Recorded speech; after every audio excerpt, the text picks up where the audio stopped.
2008 সালে আমি রাজুদা আর প্রাণগোবিন্দদা গিয়েছিলাম চুনোখালি শম্ভুনগর।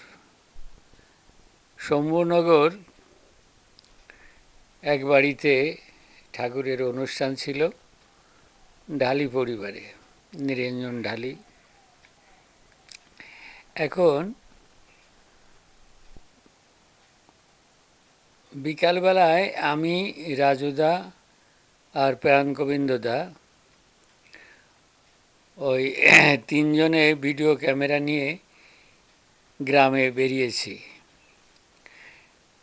তখন পড়ন্ত বেলা, হাঁটতে হাঁটতে গ্রামের ভিতর গিয়ে দেখছি এক অভূতপূর্ব দৃশ্যটি মনোলোভা। ব্যাপার হচ্ছে কি, এক মহিলা বাচ্চাকে নিয়ে পুকুরে খ্যাপলা জাল দিয়ে মাছ ধরছে। হ্যাঁ, তো শহর অঞ্চলে মহিলারা তো জাল ফেলা দূরের কথা, জালই দেখিনি।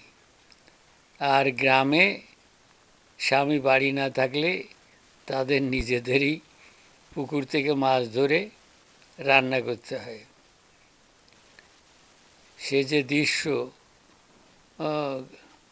অনেকেই সেখানে আমাদের দেখা দেখি জড়ো হয়ে গেল।